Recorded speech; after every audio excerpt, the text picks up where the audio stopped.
नमस्कार दोस्तों, स्वागत है आपका विक्रम क्लासेस पर हिंदी के महत्वपूर्ण प्रश्नों के साथ में, जो सभी परीक्षाओं के लिए काफ़ी महत्वपूर्ण है। तो चलिए शुरू करते हैं अपने पहले क्वेश्चन से। निम्न में कौन सा वाक्य मिश्र वाक्य है? सही आंसर है सी, जब सवेरा हुआ तब हम लोग बाहर गए। मिश्र वाक्य का अर्थ होता है एक प्रधान वाक्य और उस पर आश्रित एक या एक से अधिक उपवाक्य। जैसे अब आप देखें, कह रहा है जब सवेरा हुआ, ये प्रधान वाक्य है, तब हम लोग बाहर गए, ये उस पर आश्रित उपवाक्य है। तो ये सबसे बड़ी पहचान होती है।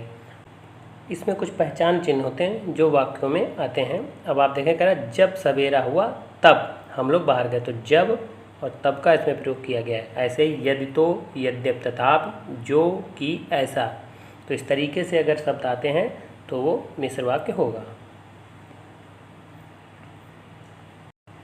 क्वेश्चन नंबर 2, जो मुश्किल से प्राप्त हो उसे कहते हैं। सही आंसर है डी, दुर्लभ। क्वेश्चन नंबर 3, जिसकी पूर्व से कोई आशा न हो के लिए एक शब्द है। सही आंसर है सी, अप्रत्याशित। क्वेश्चन नंबर 4, दृश्य बहुत ही मनोरम था, वाक्य में रेखांकित शब्द का विशेषण है। सही आंसर है बी, गुणवाचक विशेषण। तो मनोरम जो है ये गुणवाचक विशेषण है।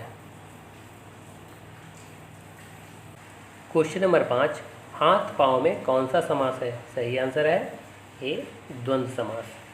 द्वंद्व समास का मतलब होता है जिसके दोनों पद प्रधान होते हैं और ये एक दूसरे के विलोमार्थी होते हैं। अब आप देखें, जैसे कह रहा है हाथ पाँव, तो एक दूसरे के क्या हैं, ये विलोमार्थी हैं और इसमें योजक चिन्ह का प्रयोग किया जाता है।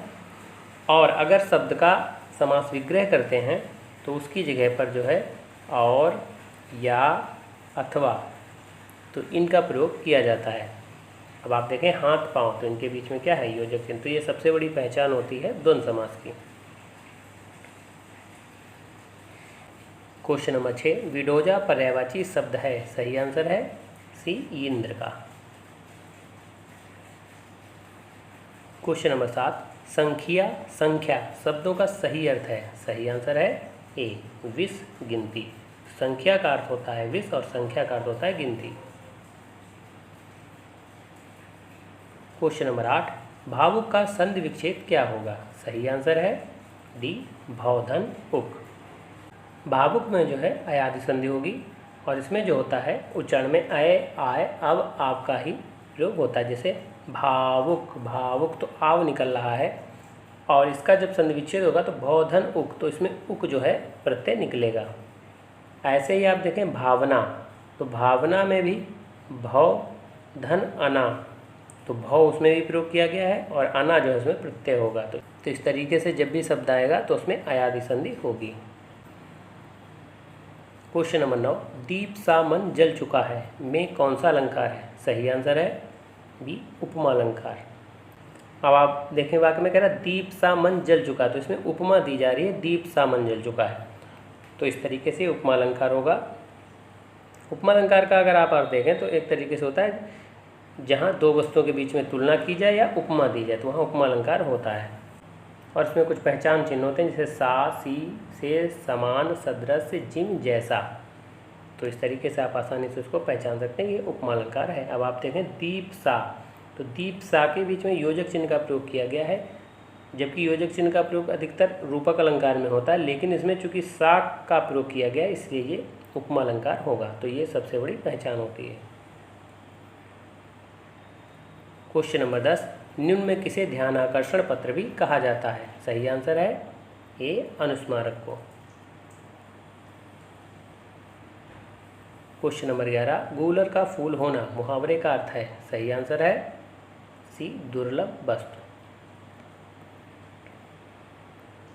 क्वेश्चन नंबर 12, 16:15 आने मुहावरे का अर्थ है। सही आंसर है बी, पूरे तौर पर ठीक होना।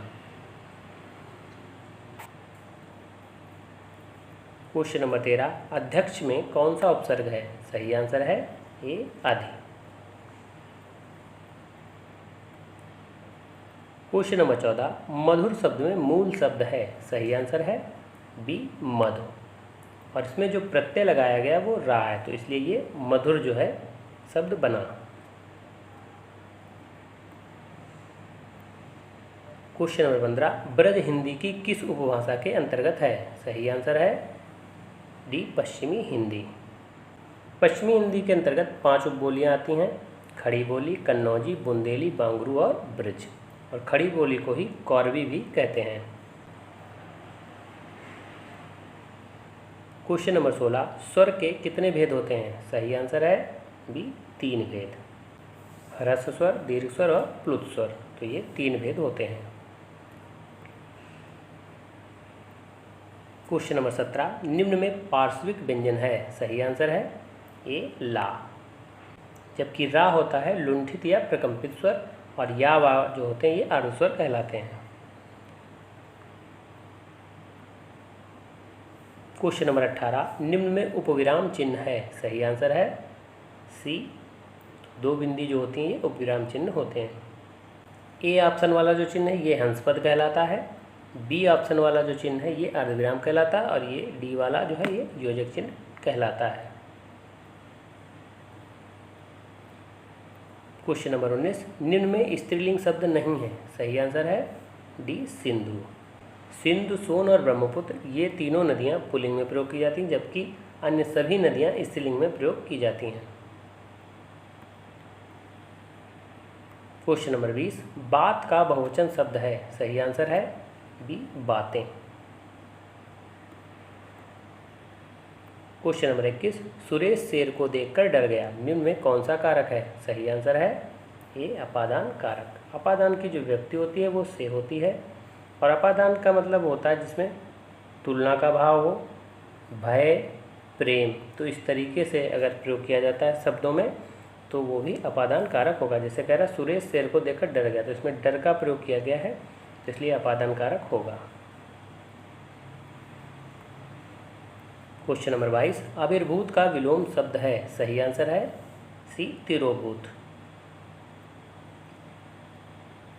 क्वेश्चन नंबर 23, शीश का तत्सम रूप क्या है? सही आंसर है ए, शीर्ष।